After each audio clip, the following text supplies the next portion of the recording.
Welcome to Season 6 of the Foyne Jones Show. This is Episode 5 and I've got a brilliant guest joining me in the studio. Today I'm welcoming Joshua Delane from the Woodworks. This is going to be some show.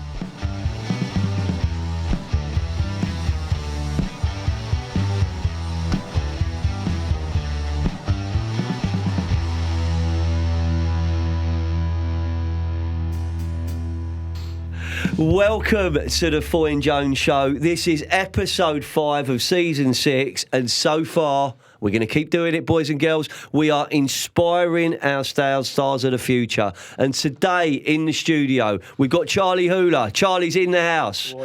Charlie's here, but we've got a special guest. He's travelled down from North London. He's well known. He's got a fantastic business. He's got 2 fantastic businesses, and he's going to tell you the story about them. But more importantly, I know him as Josh from the Woodworks. He's a TikTok phenomenon. He's a digital marketing phenomenon. And do you know what? They're pretty good at the bespoke kitchen business as well. Josh, welcome to the Foyne Jones Show. How was your journey down, mate? Yeah, journey was right. Thank you for having me. That was a bit of an intro. Oh, so a lot to live up to now. Mate, listen, I'm just going to go quiet for most of this episode because I've got someone who's a podcast veteran. You know, you've appeared on many episodes, and there's always a real theme with you, and it's kind of what you do above and beyond the business itself. There's a presence, there's a reach, but there may be, you know, in my little world of listeners, Josh, there may be people who don't know you, they don't know the business, so let's get to know you a little bit. So okay, tell us about you and what you're up to, mate, who you are. Okay, so I'm 32 years old, studied at industrial economics at Nottingham University. After university, I was a bit lost. What was I going to do? And so I did the done thing in the community that I grew up in, which is go and study to be an accountant. So one of the big 4 accountancy firms, rocked up on day one, and within about 6 hours, I realised this was going to be a nightmare, 3 years. But I didn't have any other options, you know, paid well, and it was furthering my education. So I stuck it out for 3 years. Did you last for 36 months? I did. The well full done, 36 mate. months. But listen, I've always been good at school. I've got a good memory. So like the exam part was all right. And, you know, good work-life balance wasn't too bad. But the day I got my exam results, I handed in my notice. And then I was like, right, now the real work starts. Well, you know, what do I want to do? And interviewed at some other places, you know, more finance-based jobs. And it was just more of the same stuff. And I was like, this is boring. I don't want to be doing this. I think there's more for me. And had a conversation with my parents who had this bespoke furniture business, and I'd been around it my whole life, but I'm the least practical person that God ever put on this planet. I don't know how to change a light bulb. I don't know one end of a hammer from the other. I wouldn't be that far behind you, to be fair. If Mrs. Jones was here, Josh, she would actually say... You know how to talk the talk, though. I can talk a great game. I can talk a great game. I can lead, I can I can influence, but oh dear. Oh, no, I'm a good labourer. I'm going to make my dad a cup of tea when he's working at the house. But other key than that, roles, mate. The support role is big. So I didn't think it was ever relevant for me, and then one day I stopped looking at it like furniture, started looking at it like a business, which it was, and it was a very, very good business, and it had a lot of opportunity. You know, they grew to where they were through word of mouth and recommendation over 30 years, and so they never advertised, they never marketed. I thought, you know, there's a big opportunity here, so I ended up joining that business, and it's been about 6 years, and we're probably 4x from where we started in terms of quadrupling the size of the business, in terms of headcount, in terms of square footage of production space. We've gone from 0 showrooms to 3 showrooms, so really exploded the footprint of that business, and all of that came on the back of the digital marketing that we've done. So obviously day one I rock up as an accountant, right, how do I grow this business? Well, I knew fuck all about marketing, but I knew that that's what we had to do, so I started teaching myself basically, and over that 6-year journey I taught myself everything there was to know about digital marketing and transformed the business. So we've now got, you know, 175,000 followers on Instagram, over 500,000 on TikTok, a growing presence on YouTube, and you know, we transformed that business. And about 2 years ago, so just, you know, pre-COVID, I had a lot of people ask me for advice on marketing for their businesses and how we did what we did. And at some point, I just thought, you know what, I've got to start charging for this. And so next person that called me up, there does become a point, Josh. It was a point. There does become a point, absolutely. because I get that, and look, I only really hang out on one platform, and it's LinkedIn. Yeah. People will know that.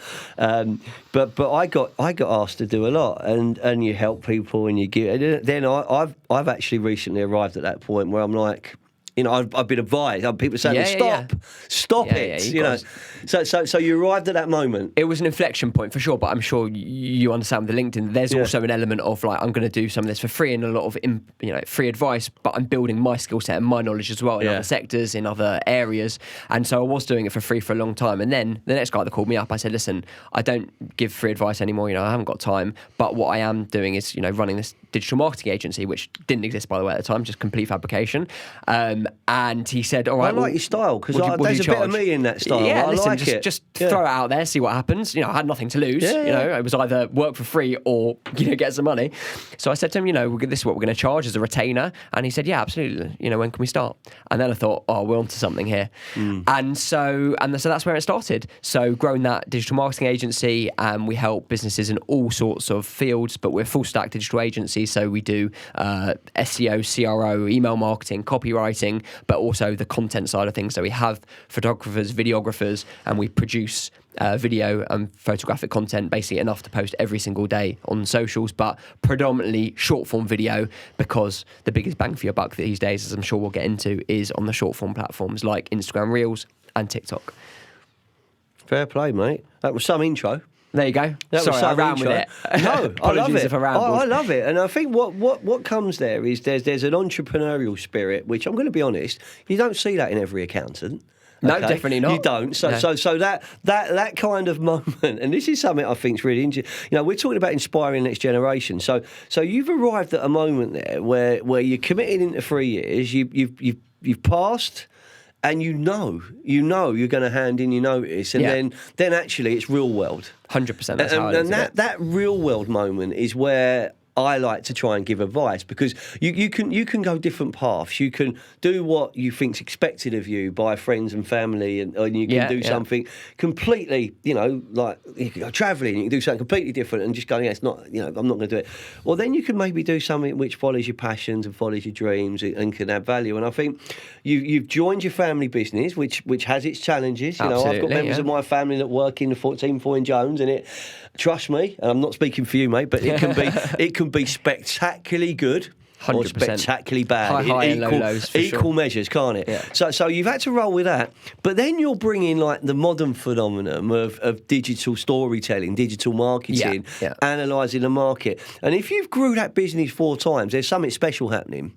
The business one's got to be ready to do it. It's got to have the reputation to do it. But if you've been able to see that and recognise it, wow, we've got a story to tell. I think that there's a good blend of youth and experience. So, you can't buy the sort of experience that my dad has, for example. He could walk into that factory where we make all our furniture here in the UK, right? He could walk into that factory and he could smell in the sawdust whether something was wrong or not. And I'm not really exaggerating. Smelling the sawdust. Yeah. That's I love that. Name of his debut album. We got to know your dad towards the end of last year. Of course, and absolute gentleman. Yeah, absolute he's a hero. Pleasure to deal with. Real old school values. Very much so. Rings when he says he will. Just he's a man of his word. Just the simple things that actually make everyone's life so much easier. Yeah, for sure. And he's got incredible experience. Shout out to Richard Delane, new judge at the KBB Awards. Give him a wave, mate. There you go. Right, Dickie. So incredible experience. Big up, Dickie. And we blended that with obviously the youth and the entrepreneurial spirit and the drive to sort of push things onto the next level. But we had that foundation that they put in place. So it was myself and Joel, who's my best mate, oldest friend, same age as me. He's been in the business as well for about 7 years. Another great lad. Yeah, absolutely great guy. So he's running the back end of the business, and we're just building on what they put into place and the foundations that they laid, basically. And a lot of this explosion came in the last probably 18 months. So I want to make it clear that, you don't jump on these platforms and overnight, that's it, right? And don't post 3 videos and work out and try and figure out why you're not going viral and you haven't got 100,000 followers. Like, this stuff takes time. Like, we've been building this for 6 years. But I actually had a conversation on family holiday with my dad. Obviously, what else do we do? Talk about business. And he was asking me what I thought about the KBB industry and what I've seen and where the big companies, the big names, how they made that name. So my thesis is that at one time or another, a lot of those big names owned a platform, right, in media. So you had the original Smallbone, Mark Wilkinsons. They owned print media, right? Every time you opened a magazine, they'd be there. Big newspapers, they'd be there. So they owned print media. Then you had the next generation of Tom Howley. They owned the SEO movement. They owned the web movement. Then you have the Instagram generation. You have people like Deval who literally built their brand on Instagram.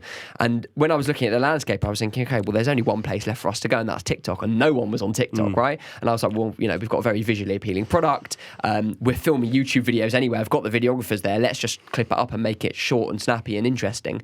And so I made sure I hired someone full-time to do TikTok that was a young guy who knew how this platform works. He was TikTok native. Got him to come along, basically filming everything on his phone, rough and ready. Compared Is that to, a searchable skill, TikTok native? As a skill, no. I suppose you don't want to be ageist, but the younger they are, realistically, they are going to be. Surround yourself by talented people, and everything goes in the right direction. That's why this young man sitting to my left, he makes the magic. You can see. I genuinely mean it. The guy's infectious. He's changed the game for what we do. Also, it keeps you young, keeps you relevant. I have conversations with these guys, 21, 22. I'm 32 now. 10-year difference doesn't sound like a lot, but it is. At the change of pace that technology is moving and what people are seeing and doing, it helps me keep my ear to the ground and stay relevant. That's been a really exciting journey. But I want to stress that this has taken a long time to get to. Not overnight. And there are those moments. We were talking and I noticed some of the short form videos you did went absolute bang. Yeah. You were absolutely having it off. They were smashing it up. It was and that's what we all want. But I've been on the other side of that as a business owner. I've not necessarily with Charlie, but with others, and with Charlie, we invest time, we invest money, we invest production, and you just watch something and you never know. You never know. Going down there? It's hilarious. And then you do something off the cuff with a bit of a smile, and you 100%. think, should I put it out? Yeah, I will put it out. Yeah. And it goes boom, and you're like, well, what's happened there? Yeah, it's a really weird thing that even someone that works in digital marketing, I spend a lot of time on these platforms. You can have a theory going into it, and I think this video will do well. But I've had, similar to you, I've had filming days where we've spent an entire day filming this ridiculously high production, beautiful one video that's going to be a 30-second video. And I've had days where it's literally rock up, film something on a phone for 10 seconds, and it outperforms it by 100 times. Yeah. And you just don't know. And ultimately, there is an element of a volume game to this because it helps you learn quicker. If you're posting 3 videos a day, and that sounds like a lot, but if you're posting 3 videos a day versus 1, your learning curve is going to be 3 times shorter. You're going to work out very, very quickly what's working, what's not working, and why, and you can start analysing it and diving into it. So how does because I think this is something which actually works for Stars of the Future, because we're talking about the industries that we're around, and we want to see businesses grow, we want to see individuals grow. How do you detach yourself from what you're doing on a day-to-day basis to have that focus on a digital presence, on content creation? Yes, there's scheduling tools, but you've still got to have something good going in to come out the other side. So how do you help businesses do that? So from the digital marketing point of view, we sit down and we reverse engineer what the problem is. It's not necessarily always a problem, but it's what they want to achieve. So I would usually say to a business owner, what is the gap between where you are now and where you would ideally like to be in terms of, revenue, staff numbers, whatever it is, headcount.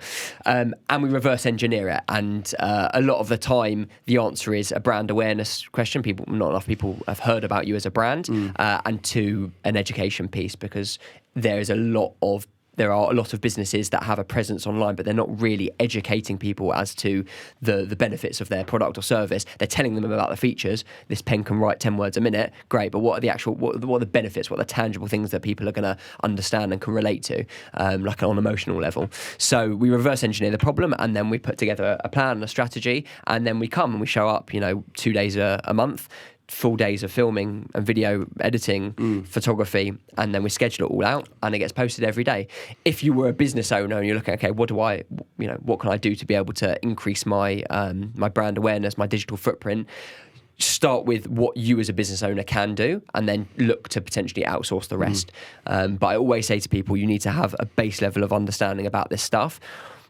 which you can do, 5-10 hours, I'd say, if you spent on YouTube really working out, searching how does TikTok work, how does YouTube work, how does Instagram work, and how do I do paid ads on these platforms, just to have a base level of understanding so that you can then judge someone else's work. Yeah, because then you're going into it with your eyes open, aren't you? That knowledge and simple, even if it is an overview and an understanding of what good looks like or where you want to get to and how you're going to get there, you ain't going to be able to measure it other than that. And people are going to tell you what may, be telling you what you want to hear. They may be having one over on you, and that's the world we're in, because we can be, as human beings, too trusting. We can believe that's where we want to be, and I guess as well you're dealing with the ego of like, I want this to go absolutely mental there, but what's good? Is good the next inquiry? Is good the next bit of pound, shilling, and pence that comes into the bank on the back of that awareness? A lot of what we do, it's about continually being in people's minds. It's not about the here and now. It's about the future. Well, that's because, 100%. And that's because for you, people have a long buying cycle, in inverted commas. They're not hiring people every single day. No, correct. It's not an impulse purchase. And we have a company that we work with, for example, through the agency, is a property finance company. People I've seen some of that stuff. So people aren't raising finance every day. Look, I shouldn't be aware of that, but I've seen it. Yeah, and I'm aware of it. So it's reaching me. Yeah, exactly. But the point is, and the strategy was always, listen, we want to be posting stuff on LinkedIn every single day. Why? Because when your target audience, who, by the way, spends a majority of their time on LinkedIn, when they go on LinkedIn every day and they see your face, they might not have a project now, they might not have a project next week, they might not have a project in a month. But in 6 months' time, when they do have a project and they've seen your face every day for 6 months, you are definitely the first people they're going to think Charlie, we need to cut that bit. We need to cut that bit out. I need to pick up a virtual Josh, and I'm going to put him in my meeting room. Yeah. And when I'm talking to my team and they're asking me, why are you doing this? Why is it so important? I'm going to get you. I'm just going to press play. Yeah. 100%. Right, and we're going to play that bit there, because that's showing up every day, that being consistent. You do it anyway, I mean, in fairness. But I'm so passionate about it. And I sometimes think they perhaps think I'm brainwashing them. Do you know what I mean? Because it's like, I'm that passionate about it. Hearing you, because we're saying the same thing, but in a very different language, but it's still exactly where I'm coming from. It's showing up, it's being consistent, it's having fun, it's showing your personality. 100%. That's what I see coming through, mate. I try to convince a lot of businesses who are, somewhat of a black box, and they don't really want to give away too much in terms of what goes on a day-to-day basis. And I'm like, look, you don't understand how important it is for people to be able to resonate with you as a business, because it builds trust, it builds that parasocial relationship. They think they know you. And for you to just put up one ad once every 6 months, that's not going to cut it. They need to see you every day. They need to know what football team you support, for example. They need to know whether you're a coffee or tea drinker. They need to know, what you're having a laugh about. Do they need to know, Josh, that you were dipping yourself in an ice bath this morning? I think it helps. Do now. Yeah, They do now. Because you're into your fitness, right? Let's get to know you. Great segue, Peter. Do you like that? You're into your fitness. I am. Yeah. You're passionate about your fitness, I am. and you're someone that I love it, because there's a trend developing. We had Nick Boyle and Lee. They were swimming in the very cold sea down there. Here, You're dipping yourself in the ice. That passion for fitness, that passion you've got, it comes through in everything. Do you think that's now so embedded in your DNA that it actually captivates everything you do? 100%. I wouldn't say it's like fitness first. I would say that it is a mentality of self-improvement and always trying to be the best version of myself, whatever I do. Because you've got a lot going on, mate. Let's go into this, all right? Because I think this is the feedback I get is people love to get to know the guests and getting to know. You spoke about your dad, you spoke about your mate, so you spoke about the business and the growth of the business, but you've also done this with getting married, with a 2-year-old and a 9-month-old. What are the children's names? So Reed, my son, is 2 years old, and my daughter Savannah is 9 months old. I'm in the trenches at the moment, mate, currently. So it's all coming on, and you've got an amazing bespoke furniture business. You've got your digital consultancy that came about, and I love this, from like, well, someone's going to have to start paying for this. You know what I mean? You took a flyer. When you say it like that, it sounds a bit. But it doesn't. I think that's fantastic, because that's what it grows from. If you said that to 4 people and they all went no, and no, you probably think this business model's not working. 100%. I don't know what I'm talking about enough. Yeah. One or the other. But it hasn't, and it's gone. But how do you? And this is another thing about people looking at their future careers and their future selves, inspiring them. How do you get? With all of that going on, mate, how do you get a work-life balance in there? I actually am very, very good at getting a work-life balance. How? I mean, okay, so... You're not leaving this room until you tell me, Charlie. I'll let you in on the secret. So, first of all, sacrifices have to be made.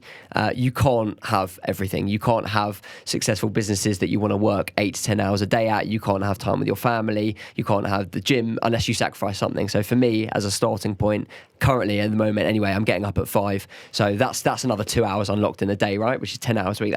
That's pretty good. That's a lot of time. So I'll get up at 5. I'll do my breathing exercises, which I combine with meditation. For anyone out there, Wim Hof. WIM. Charlie was on it when you mentioned it earlier. HOFF. Wim Hof. He's like this lunatic Icelandic geezer.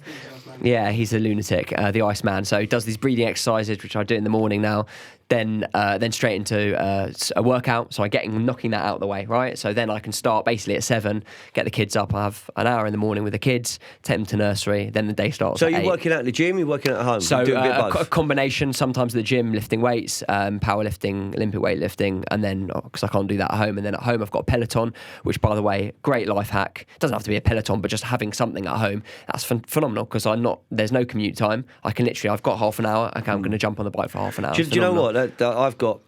We've got a small kind of home gym, and I'm not going to big it up and say it's anything more than what it is. David Lloyd of listen, no, mate. But it's got weights in there. Yeah, all okay. right. It's got everything you need to do a full body workout in there, and I've got a punch bag in there. Okay, fine. So in terms of that, and shout out to Brad Cousins of Phoenix, he helps me out. He gives me some little things to try and do.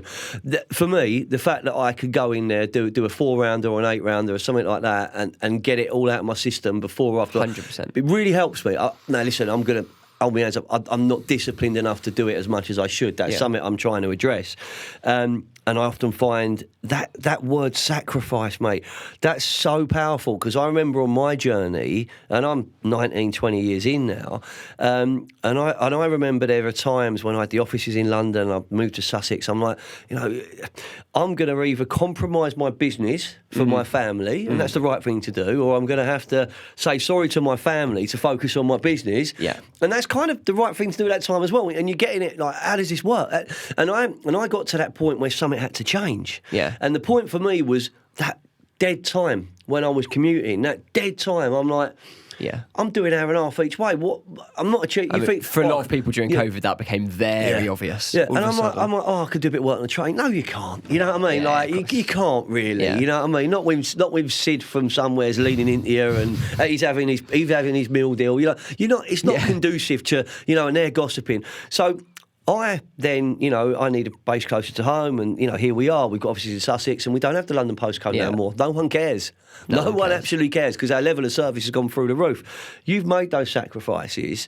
How do you then sort of manage the pressures of where you are now? Because not everything goes right. There's highs and lows. Yeah. How do you deal with pressure? Because that's how I want to end this half of the show, on how you deal with the stress of business, family, and just getting through day to day. I have a very weird mentality, and I know it's unique, but ultimately I judge everything against, like, what's really happened here. Has anyone died?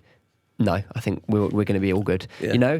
So I would give you an example. My mother-in-law the other day, who I loved a bit, she's incredible. She's a big fan of the Foy and Jones show. Massive. She said to me, shout out Helen. Helen said to me, she said, out of all the podcasts Josh has been on, this is the one I'm most excited about. 100% big, long time listener, first time caller. Thank you, Helen. So she were talking about something about, she's very indecisive, and she's talking about some sofa that she was going to buy for the house. I can't make a decision. What if it's the wrong one? I said, what if it is the wrong one? What's the worst case scenario here, Hells, is that you've spent some money on a sofa. Worst way, you've got to buy another sofa. No one's died. No one's gone to hospital. We're all healthy. We're all happy. It's money at the end of the day. And I'm not being, blasé about money. It's not like I've won the lottery. I'm just saying there are worse things that happen. And ultimately, I try and judge, do we have our health? Are we happy? And that's all it comes down to, mate. And when I had kids, it was like, it really refocused me. Yeah. Just trying to, what is important to me. I don't want to be that dad that's not around. I want to be around for everything for my kids, everything. Well, I love that. I love that. I mean, I've shared this story, so I won't go into too much. But I never met my dad, right? So I think I had a great relationship. I'm lucky enough to have a really great relationship with my character, my granddad, who was a very old school London character, market stall kind of villain type character, but amazing amazing influence on my life for all sorts of different reasons.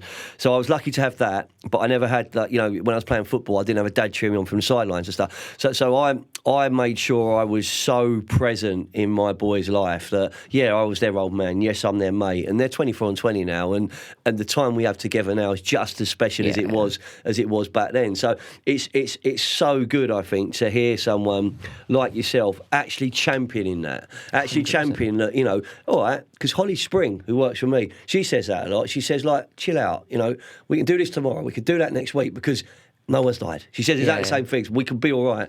And I think that's a powerful message, mate. So, Josh, thank you. Pleasure. That was a hell of a first half of the episode. When we come back from the break, we are going to talk about short form video. Great. All right, because that's a subject very close to your heart, and And then we're going to just talk about some job seeking, some career advice to the next generation, mate. You up for that? I hope I can help. Yeah. Enjoyed it so far? Absolutely. Loving it. Beautiful. I told you be good, Charlie.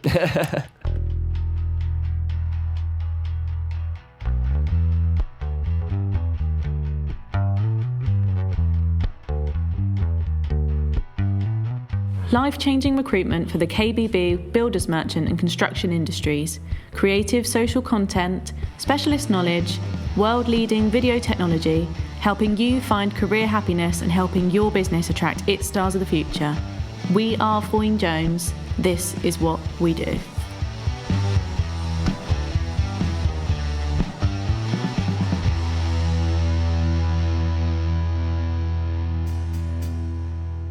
Welcome back, Josh. Absolutely whirlwind of an episode so far, all right? I really love it. Hopefully some nuggets in there. Oh, mate, some brilliant nuggets. When you start getting involved, we knew the passion would be coming. And look, listen, I respect anyone who's bothered to travel down and give us their time. So that's thank you first of all. We've been talking about this for a while. We started talking about this last September, October, and I said, and I'm like, we get it done before Christmas. We didn't get back in the studio before Christmas. When we and Charlie were doing the guest list, I'm like, I want him on. I got him on there to get him. I said, but there's one lad who's 100%. We've got 25 episodes. I'm not going to not have him on one. Was I the first name on the team sheet? Mate, you were big on the team sheet, son. You were big on the team sheet. MVP. Love that. MVP is the trendy word, mate. So I want to explore short form video with you. All right, I want to explore. This is something I'm passionate about: digital storytelling, the use of video marketing, and I just want you to break it down in a language that our listeners can really understand. The concept, the thought process, and then the benefits, mate. You know, what it means to you and what it could mean to them and their businesses. Okay, so short form video refers to videos that are, let's say, 3 minutes or less, but usually 1 minute or less, that are shown in a vertical format, so portrait mode on your phone, as if you're holding your phone, looking at it normally, not turning it sideways. And it's across 3 main platforms right now. So you've got Instagram with Reels, you've got TikTok, which is predominantly short form video, and then you've got YouTube Shorts as well. So there are 3 platforms, and theoretically you can post one video, the same video, on all 3 platforms. So literally you get a lot of bang for your buck there. You're producing one video and you're spreading it across 3 different platforms, 3 different viewership bases, 3 different audiences. It's just great from that point of view. Basically, if you look at the history of video content, started with YouTube. YouTube videos are, 15 minutes to half an hour in some cases, but people's attention span have reduced over the years, and the short form video and the scrolling phenomenon of TikTok has sort of really taken off, because their algorithm is basically serving you content that you have demonstrated that you liked through either actually physically liking the video, watching it multiple times, sharing it with other people, and it's become this very addictive way of consuming content. So TikTok, you literally open up the app, you'll see a video, straight away it's hit you in the face, you're like, oh, that's cool, I'll watch it again. You scroll down to the next one, you can go into a rabbit hole there, and you could spend, it's a time suck, you could spend half an hour easily on TikTok, right? And people are... That reminds me of the early Facebook days, right? 100%. When I had to ban Facebook, I had to block it. What, in the office? Yeah. Mate, it was I had a team of recruiters that were like, young. That was before mobile as well. Yeah, it was around. Yeah, it was. We had to block it. It was just ridiculous. That doesn't surprise me. But that was many. Man, that shows you how things evolve. That was I don't know 2004, 5, something like that. It was early days. But you would see people just get they're drawn in. Yeah. You know, they're dating. Well, they're doing whatever they're doing, yeah. but they're not working. No, they're not working for me. But the thing is with video content, like it has been around for a long time. You had Vine back in the day, which was like a short form video platform. It was just a bit too early, and now technology's advanced enough that you can upload this stuff in good quality, and people are just super engaged with it.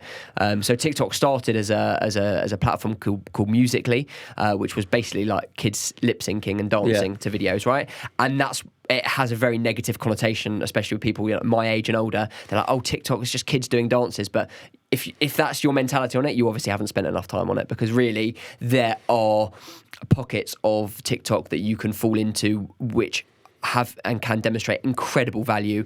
I've learned a ridiculous amount on TikTok: business tips, marketing tips, recipes, health, exercises, fitness, like all this stuff. I'll ask you a question. Yeah. Should I be more active on TikTok? So, from what point of view? From a business point of view, marketing point of view, I think that you have to analyse what your end goal is. You are a B2B business, so it's less likely that your potential customers, i.e. business owners, are going to be on TikTok. Is that to say they're not going to be on there? No, of course not. And if you're producing video content for LinkedIn anyway, why not do it for TikTok? Just produce the video content for LinkedIn in a vertical format and then just repurpose it to TikTok 100%, because you're looking for a needle in a haystack when you're posting on TikTok versus LinkedIn, because LinkedIn, there's a lot of business owners on there, right? So it's more obvious that that's your target demographic, whereas on TikTok you're looking for a needle in a haystack. But in fairness, you could post 10 videos, one of which could get 15,000 views, and only one of those views needs to be someone that owns a business thinks, I fucking like the way that this guy talks. Or the other side, the reason I'm, and we've dipped our toe badly, and we've dipped our toe again, and that's, as I said at the very top of the show, we hang out on LinkedIn. That's where we work.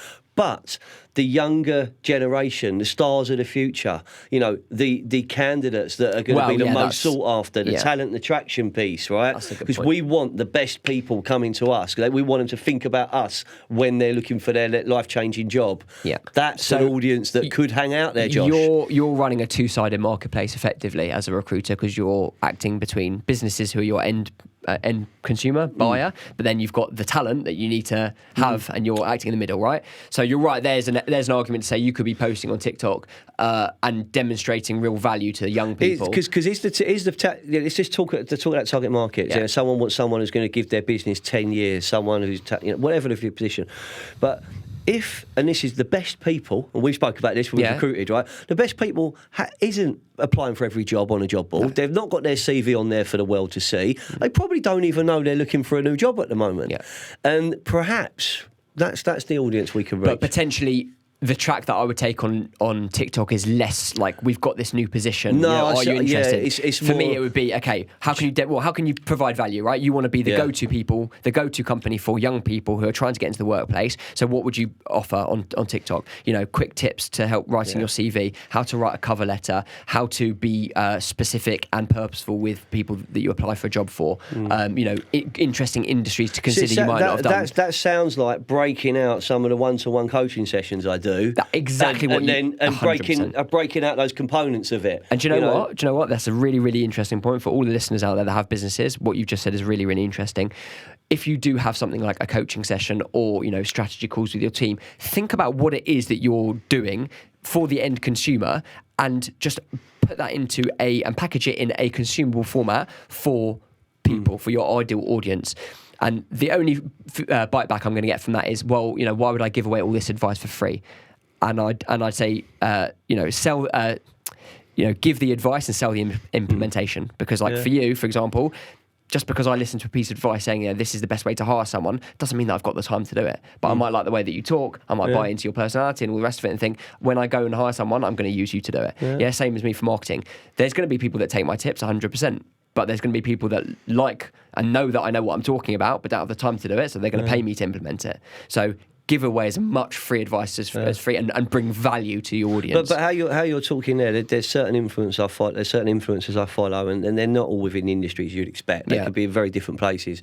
But that language is a language they're using. It's about giving. Yeah, giving, and then but having a method and a methodology and a plan behind it, mate. Yeah. Fascinating. So Let's move, mate, on to the industries that you're involved in. Okay. Yeah, okay. What advice would you give to someone starting out in the bespoke furniture business as a designer? As a designer? Yeah, they're coming to you and they're saying, Josh, seen you on TikTok. You guys are good. Love what you do. I've got no experience yet, but I would love to break into this industry. What would I do? How could I do it? So I think that there's now a kitchen design course at Bucks University that they're rehashing now and bringing back. I would definitely do that if you're interested in getting in the design side. And also if you're young and you've got time and you really are 100% set on this industry, find the 10 companies that you would love to work for and say you'll work for free. Because why not? If you're living at home, you don't have any overheads, work for free. If someone came to me and said, listen, I'm going to work for free for you for 3 months, you don't owe me anything, I just want to get the experience. I mean, how can I argue with that, right? Because it's very hard to get hired without the experience. How do you get the experience? Well, offer to work for free. If you're going to be applying for jobs and you're going to be up against people that have got the degrees and the backgrounds and all the rest of it, you might as well just say, I'll work for free, I'll outwork everyone else, I'll get that good experience. It might lead to a full-time position, or the very worst, it's going to end up with a good name on your CV that you'll be able to take to other companies. And on the other side of the furniture industry, there is a massive shortage, everyone will tell you, of people that work with their hands, the craftsman side of things. And they are making inroads. Stephen Johnson's doing some stuff with the apprenticeship. Him and schemes. Damien doing some good stuff, mate. The BIKBBI are championing it, and they've been on this show. They've been on every show. It's a constant message. We have no installers. We have no fitters. Shortage, for sure. And the ones that you have, they should be cherished. But if we're not bringing people through, but then you've got the whole apprenticeship piece. Shout out to my old employer. I mean, I say my old employer. I used to work for him last week. I haven't worked for him I haven't worked for him since 2001. I don't think. But Travis Perkins, 10,000 apprentices. They're going to take on 10,000, which is going to boost the merchanting sector. There's a time frame to that, and there's it's going on. Yeah. But we need to see that, and Stephen and Damien are doing amazing work in just showcasing the careers and the careers that can be had in installation. I think what you said there about working for free, that people shut down when they hear that. But we had a guest on, Charlie, you remember when Philippa came in from Kitchen and Bathroom News, and she was talking about wanting to be in journalism, and she's coming out of uni and wanting to get some work experience. So she applied for a little work experience gig or internship at Take a Break. All right, it's a magazine. Okay, but probably before you, but it's a pretty kind of basic magazine, coffee and a biscuit type magazine. They turned her down. And she was absolutely livid. She's like, "What? How can I be turned down from that?" So I'm going to show you. She went and got a really good gig at Vogue. Do you know what I mean? Yeah. That was all about desire. That was about having the passion and having the opportunity to go to where you want to go to. I think there are some people that I meet that, and people say, this whole younger generation, they expect everything, and I think that's absolute rubbish. I think you're going to meet some people, like you always have, who want it easy, and you're going to have some people that have a proper fire inside of them, and they will do anything that it takes, and they will graft and they'll work their nuts off to get it done. And there is changes I think we have to think about as an industry. We have to be more flexible. We 100%. we have to think about the 4-day week as something that can we implement it rather than let's think about what that could offer. And if you get being more creative in your hours, if you're letting people work remotely, work from home, and you're looking at what the output is rather than the micromanagement, you're going to get the best out of people. You get the best out of some very talented people, because you told me something downstairs, and I know we're coming to the end of the show, but you told me something which is so powerful. You get the best people and just let them do it. 100%. You told me you give them 100% trust, because that's what they're there to do. 100%. Don't micromanage. If you're going to hire incredibly talented people, don't tell them what to do every step of the way. Don't micromanage them. Imagine if I tried to tell you what to do, Charlie. Well, exactly. You'd just ignore me anyway, wouldn't you? Really? Yeah. He'd just ignore me anyway. So that's really good. So let's wrap that up then with 3 pieces of advice. Okay. Not words, mate. So 3 pieces of advice. Yeah, I know you've got this one. I thought about this. For the stars, for our stars of the future, mate. Over to you, Josh. Okay. So piece of advice number 1: when you were young, I've got the headline: taste as much as you possibly can. And what do I mean by that? I mean, go out and try all of the things in all of the different fields that you've always wanted to do, 3-6 months at a time, and really work out from there where you want to go. Because it's very easy to get pigeonholed at 25 because you've done one thing your whole life since leaving school, and all of a sudden you turn around and be like, well, my earning potential doing this one thing is going to be here, and I've never even considered all this other stuff that I could be doing. And so I would encourage people to just do as many different things as possible to really find what their passion is, because listen, you're going to be spending a lot of your fucking life working, and you might as well do something you enjoy doing. I'm a firm believer in that. Number 2 is stack skills. So there's a phenomenon called skill stacking, which basically means that you should learn and cement skills in your life and stack them one on top of the other, so that you end up with a stack of skills that is completely unique to you, that makes you a very, very hireable or good person to have in your network. So what do I mean by that? Me, for example, I studied as an accountant, so I've got accounting and finance as a base level skill. I then went and taught myself everything I need to know about marketing, so I've stacked marketing on top of accountancy and finance, and I've grown a business for the last 7 years. So I've now got entrepreneurship, business stacked on as another skill. Those are 3 unique skills. Charlie's might be writing music, video production, and managing me. And that's a whole skill stack by itself, mate. That's a whole career, right? So my point is that is a very unique thing that he's got, and you can then look at opportunities through the lens of your skill stack, but you can also stack as many as you want on top of it to make yourself very, very desirable as a person. And the third thing, again, these are all slightly related, is be a lifelong student. So I never thought for 1 minute that after I left university and studied to become accountant and did those exams, that was the last education I ever did.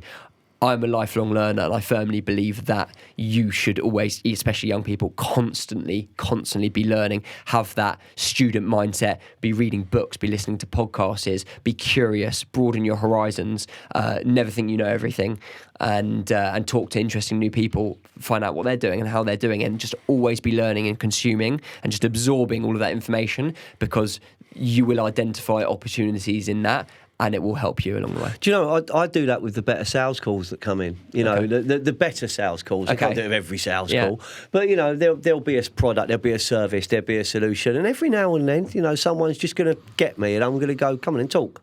Tell me. Yeah. And I'm fascinated, because there's some that will stay on their script and you shut down. There are others that have done a little bit more homework, and you learn. You pick up different trends, you pick up different areas. And actually, the advice you've given, Josh, in 3 specific areas are to taste different things. So try before you buy. You know what I mean? Absolutely. Make your mind up if you want to do the X, Y, or Z. Don't do what people tell you to do. Do what you actually want to do. Yeah. So taste different things. Love the skill stacking. Love the fact that you can do this, but then you can do that, and then you can do this, because you're becoming much more attractive 100%. as an all-round, all-round individual. And this is where I come to life doing my day job. Someone who's got so much more about them, their hobbies, their interests, their passions, their work-life skills, their life skills, that you notice them straight away. They're the people that walk into a room and they can capture a room. Or they might be the introvert that doesn't want to walk into the room, but my God, you get them behind the computer with the codes and they make the magic happen a different way. So trying different things, tasting different things, skill spreading, keep learning, always be a student. That's powerful stuff.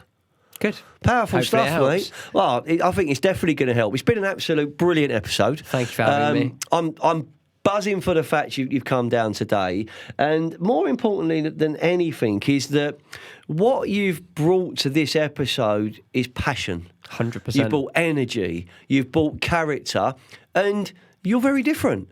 And I like that, because it's something which makes it very memorable. From a Foy and Jones show perspective, Josh, we're going to get you back. 100%. We're going to get you back. Let's get it in the diary, mate. We're going to get you back. I know Charlie would love to work with him again, mate, because there's so much going on there. And I'm going to talk to you about some of it as we're walking out today as well. So Fantastic. I've got a few things running through my mind. Love that. And it's and that's coming through your energy and your passion, mate. So before we go, should we wait to the mother-in-law? Listen, don't worry about the sofa. We'll sort it out. We'll sort about the sofa. Listen, it's great to get to know you. I love the fact you mentioned your children and a beautiful family. Absolutely. You're doing great things with the woodworks. You're doing great things with the consultancy. And you've done great things with this episode, mate. Thanks, Peter. That is the end of episode 5. This is season 6 of the Foy and Jones Show. Thank you to our wonderful sponsors, MHK Holding UK. Big shout out to you, Marcel. Great to bump into you the other day as well. We're Foy and Jones. This is what we do. And this season, do you know what? We're using people like Josh to inspire our stars of the future. Thanks for listening.